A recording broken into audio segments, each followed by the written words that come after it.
বারবার সিরিজ ভূমিকম্পের পর আসলে ভূমিধস হবে কিনা, কিয়ামতের আগে কি ঘটবে, নবী সাল্লাল্লাহু আলাইহি সাল্লাম হাদিসের মধ্যে অনেক হাদিসে বলছেন নেহায়াতুল আলম, এই পৃথিবীর শেষ ঠিকানাটা কিভাবে হবে, সূচনাটা কেমন হবে, কিয়ামতের বিভীষিকা কেমন হবে, বহু হাদিসের ভিতরে এই বিষয়ে ইঙ্গিত আসছে।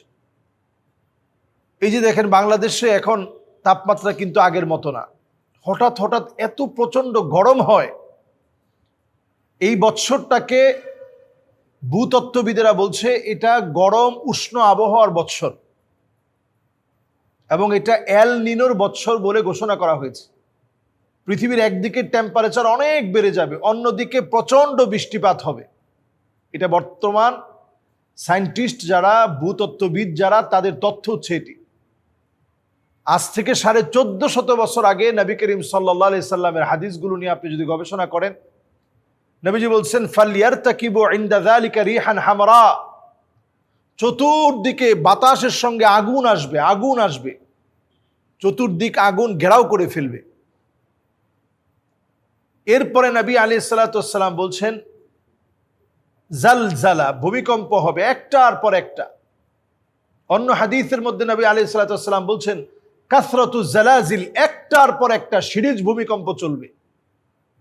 আপনি অল্প কিছুদিনের ভিতরে শুধু বাংলাদেশে দেখেন কতবার ভূমিকম্প হয়েছে, কিন্তু অনুভূত ভূমিকম্পগুলো বাংলাদেশে আল্লাহ তাআলার দয়ায়। আমার কাছে মনে হয় এই মসজিদ, এই আযান, এই মসজিদ, আযান, ইকামা, মাদ্রাসায় ছাত্রদের তেলাওয়াতের কারণে আল্লাহ বড় দয়া করে আমাদেরকে মাফ করে দেন। এবং প্রায় দিনই দেখবেন রাত্রিবেলায় এই ভূমিকম্পগুলো হয়। উৎপত্তি স্থল আগে অনেক দূরে হতো, কিন্তু ইদানিং উৎপত্তি স্থল একেবারে কাছে। এরপরেও আল্লাহ আমাদেরকে ভালো রাখতেছেন। আল্লাহ বারবার মনে করায় দিচ্ছেন তাওবা করে আমার দিকে ফিরে আসো।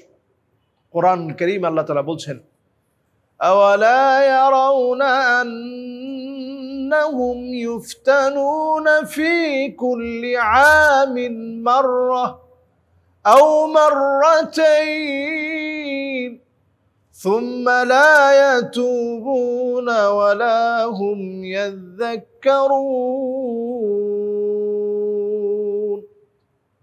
প্রত্যেকটা বছর আল্লাহ রাব্বুল আলামিন একবার অথবা দুইবার আল্লাহ তাআলা বড় বড় পরীক্ষা নেন, এরপরেও আমরা তাওবা করি না, আল্লাহর দিকে ফিরে আসি না। এখন সময় হচ্ছে আল্লাহর দিকে ফিরে আসা। আল্লাহর দিকে ফিরে আসেন, আল্লাহর দিকে তাওবা করেন। বড় ভূমিকম্প হয়ে গেলে আমাদের অস্তিত্ব বিলীন হয়ে যাবে, এর আগে আল্লাহর দিকে ফিরে আসেন। ভূমিধস হওয়ার আগে আল্লাহর কাছে ফিরে আসেন। কোরআনুল কারীম আল্লাহ তাআলা বলছেন কুল হুয়াল কাদিরু আলা আন ইয়াবআসা আলাইকুম আযাবাম মিন ফাওকিকুম, আযাব আসবে উপরের দিক থেকে। উপরের দিকের আযাব হচ্ছে আল্লাহ তাআলা পাথরগুলাকে বেল্টের মধ্যে আল্লাহ তাআলা বেঁধে রাখছেন, এগুলো বিচ্যুত হয়ে পৃথিবীর দিকে দিয়ে আসতেছে।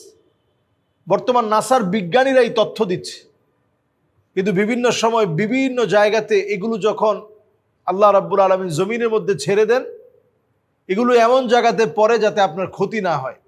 আয়তনে আল্লাহ তাআলা ছোট বানায় দেন। উল্কি পিণ্ড এই পৃথিবীর মধ্যে যখন পতিত হয়, আল্লাহ তাআলা আয়তনে ছোট বানায় দেন আপনার জন্য ক্ষতি না হয়।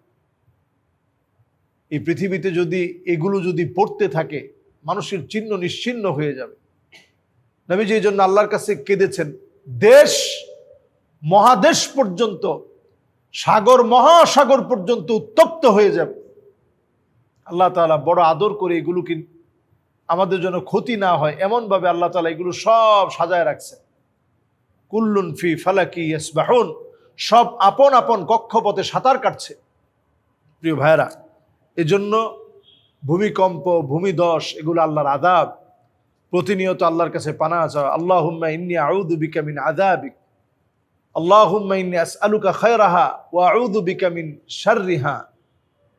আল্লাহ আপনার কাছে এই যে ভয়ঙ্কর ভয়ঙ্কর কথাগুলো শুনি, এগুলোর কল্যাণকর দিক আমাদেরকে দান করেন, আর এর অকল্যাণ থেকে আল্লাহ আপনি আমাদেরকে হেফাজত করেন। আমরা প্রতিনিয়ত আল্লাহর কাছে পানাহ চাইতে থাকি। এগুলোকে মোকাবেলা করার মতো কোনো শক্তি, দুঃসাহস পৃথিবীর কারো নাই।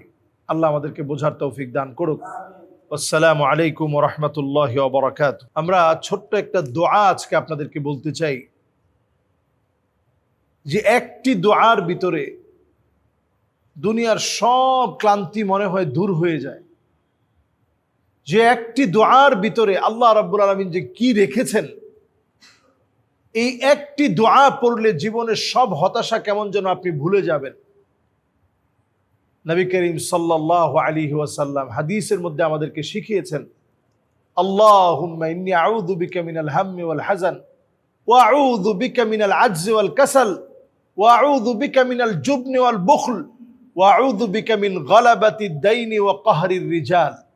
এমন কোনো কিছু নাই যেগুলো জীবনে আপনাকে হতাশ করে, সেটা আপনার ব্যবসায়িক ক্ষতি হোক, শারীরিক অক্ষমতা হোক, পুরুষত্বহীনতা হোক, আপনি হঠাৎ করে পুরুষত্ব হারিয়ে ফেলেছেন এরকম কোনো সমস্যা হোক, বিবাহ করেছেন আপনি স্ত্রীর সামনে লজ্জিত হচ্ছেন এমন বিষয় হোক, আপনি ব্যবসা বাণিজ্য আয় ইনকামের মধ্যে কেউ ক্ষতি করে ফেলেছে ওই ক্ষতি থেকে বাঁচার জন্য হোক, যে কোনোভাবে যে কোনো বিপদ আপদ থেকে বাঁচার জন্য এই দোয়াটা প্রতিদিন ফজরের নামাজের পরে, মাগরিবের নামাজের পরে পড়ার চেষ্টা করেন। আল্লাহুম্মা ইন্নী আউযু বিকা মিনাল হাম্মি ওয়াল হাযান ওয়া আউযু বিকা মিনাল আজজি ওয়াল কাসাল ওয়া আউযু বিকা মিনাল জুবনি ওয়াল বুখল ওয়া আউযু বিকা মিন গালাবাতিদ দাইনি ওয়া কাহরির রিজাল।